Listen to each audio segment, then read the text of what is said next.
alert and the ready.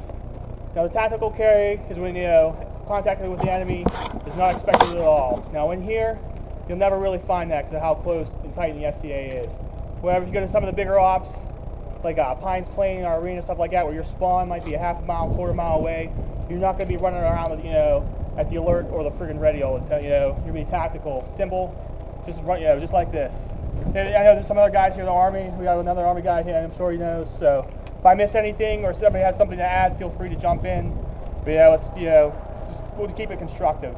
So tactical like this, butt stuck under your arm, grab your weapon by whatever. And so if you got to run like a quarter mile, you probably you can run at the tactical, down low or whatever. So then the alert, we got when the contact is likely, same thing.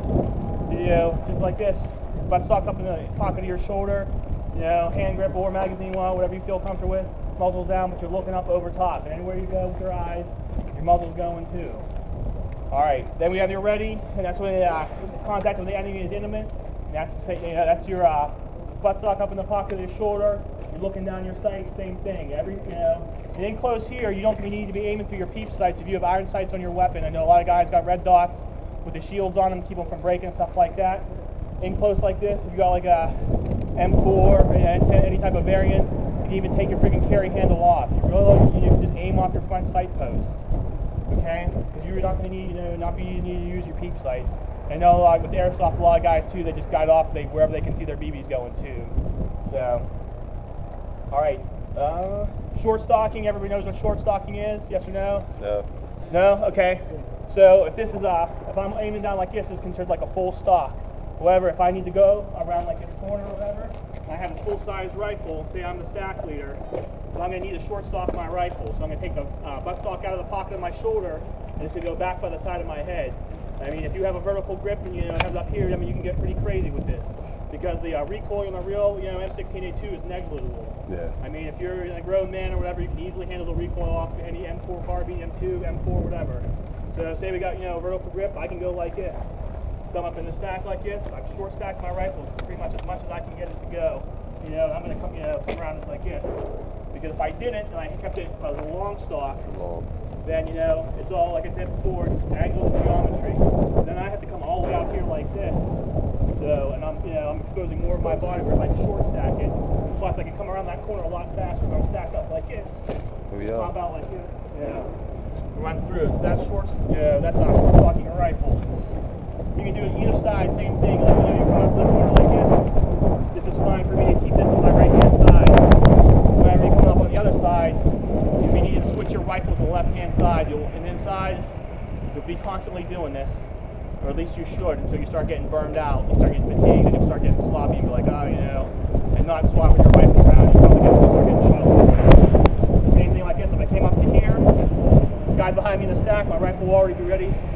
I already have it in my left hand. I'll short stock it as much as I can. And when we get ready to go, I'll tie off that corner, and I'll be swinging out like trying to hook in as fast as I can. Use my muzzle here, I'll even have it out here already. So like this. If there's anybody down there, and if not, you'll be able to hear fire. So does anybody have any questions over carries for your weapon, short stocking, anything like that?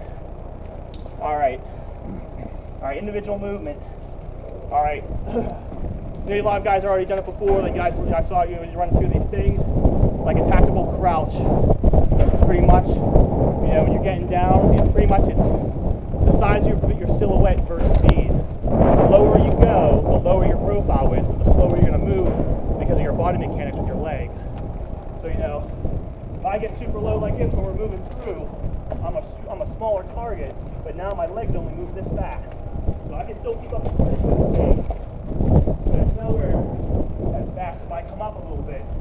If we really need to move like across the open area. So that'll be your own judgment how low you want to go. And that's the thing too, like fatigue. Believe me, I run through here like 4 hours, behind like this. Your legs only take that for so long unless you have like some serious physical conditioning going on. So that's the same thing too. You'll start to have sloppy when it's low, etc., etc. Okay. High crawl. It's not used a whole lot. I've used it in here, and people are like, "Oh, that guy crawled," So I really don't like doing it on concrete, but pretty much high crawl, you get down, you got knee pads on or whatever if you need to. Pretty much like this, you use it if you have to use the bottom of the pistol grip of your rifle. Or you can even it's like a water fire, you can get lower. It's actually high and low. You got to pull like this, so your elbows versus concrete. So then the low crawl, you get real low. Pretty much. You tight where as far down as you can go. You know, I've never really used low crawl down here, but out in the field where it's actually like a balanced environment. You have wooded fields and stuff like that that goes into like a built-up, built-up area. You know, like Mercer has 8 buildings out in the middle of their fields with trees like the rest in the middle, stuff like that. Where you might need to crawl up to have like an initial base point before you attack the build-up structure. You might need to crawl in. So low crawl. I mean, they're pretty pretty simple, pretty basic. Is there any questions on high crawl, low crawl? Yeah, all right, we're not going to do it out here because that's ridiculous. Okay. Moving past windows. There are 2 reinforced windows in there, like I said. About moving past them, going through them. They're in there playing open play, so we can easily just simulate it out here. So, these guys will come down over here.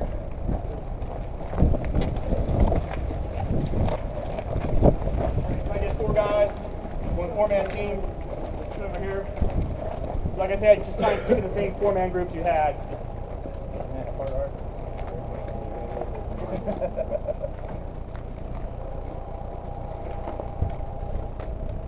Alright.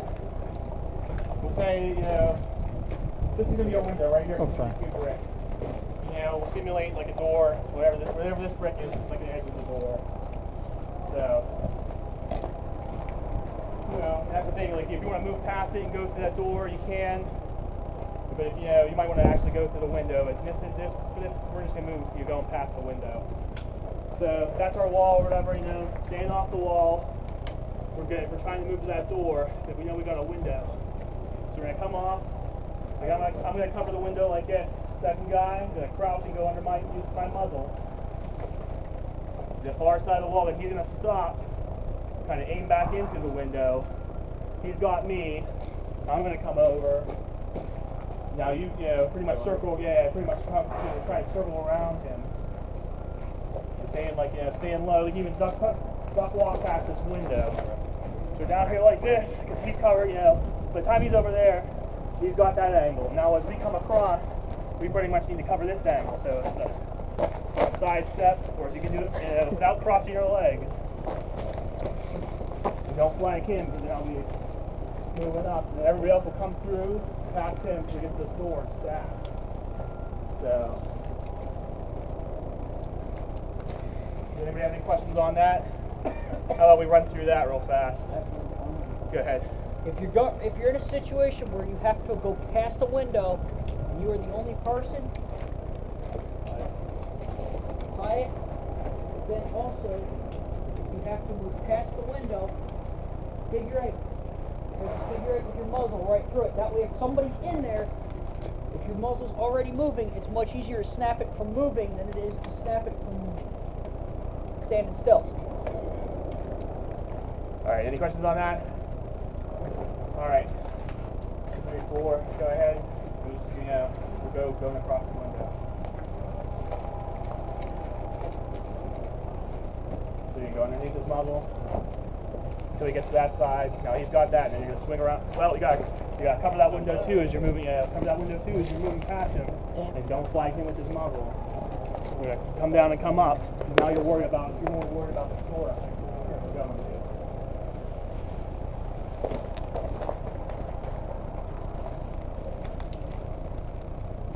And you'd be falling behind him, and you'd be aiming up over his right shoulder. You're gonna get to the stack to go through the door. You know that if you're only going 3 guys, he's the last guy. So then you pretty much do a stack on the door while you're covering that window in the back, and you go into the room and go through it. All right, you 3 feel comfortable with that? Anybody else want to run through this? You think you really need to? Basically, the thing is, teach you the basic building blocks of individual movement and team movement. Once you know that, you can apply that to pretty much any situation. So, and all it is moving and covering your buddies, exposing yourself for as limited time as you can, and keeping your buddies covered. Okay, does anybody else want to do moving past windows? Yes, no? No? Alright, fine. Alright. Now, see them get the same 3 or 4 guys. We just went through these guys.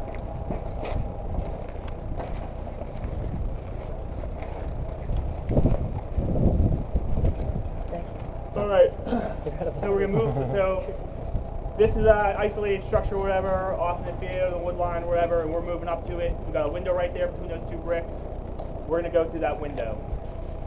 So, I'm the point man, we got everybody else behind me, we got a tactical plow.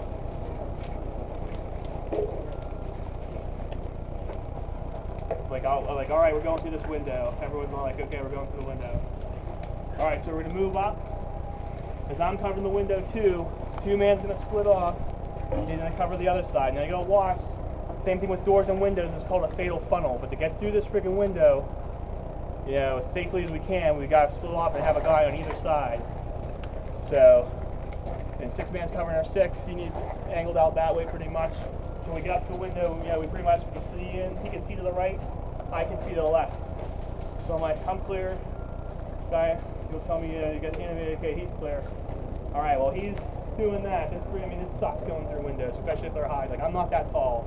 The windows inside this arena, you know, I have a hard time, you know, because pretty much, you know, you get short stalker rifle if you can. You gotta kick your leg up as high as you can get it. The younger you are, the probably more flexible you are. Alright? You go into secondary, you got one? Exactly. If you have a pistol, I would definitely transition to a pistol. You know, sling your long rifle, draw your pistol out, your secondary submachine gun, whatever. You go through. Say, hey, all I have is this long rifle, so I'm going through with my long rifle. So, now you gotta be aware, whatever leg you go through with, left or right, when you put it down and bring your other leg through, your natural body mechanic will be to pivot your body in that direction. So if I lead with my left leg, I kick it through.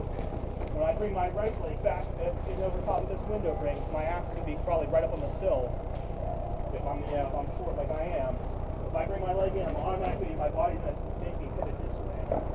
So you need to keep that in mind when you go through the window. Like, if I know I'm going to need to pivot right, because maybe I can see a doorway or something like that, then I'm going to need to friggin' switch my rifle, put the shoulders on my rifle, and lead with my right leg.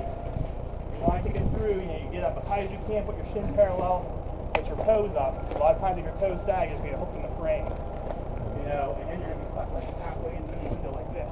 And your natural is going to probably fall over on your face. So, maybe, so if you're back here like this, you're already a couple feet off, so you're going to get some momentum going. So you step forward, kick your leg through, clear the frame, bring your right leg in, and after your body takes a pivot. So I got this corner, and I'm clear. There's a doorway down over here. So now I'm clear. So I know they got to come into this window. So maybe scoot back down into here. Now the next guy through, same thing. So he knows I'm on the left. Now he doesn't want to, he's going to lead with his right leg because he don't want his body to spin to the right. And it's natural.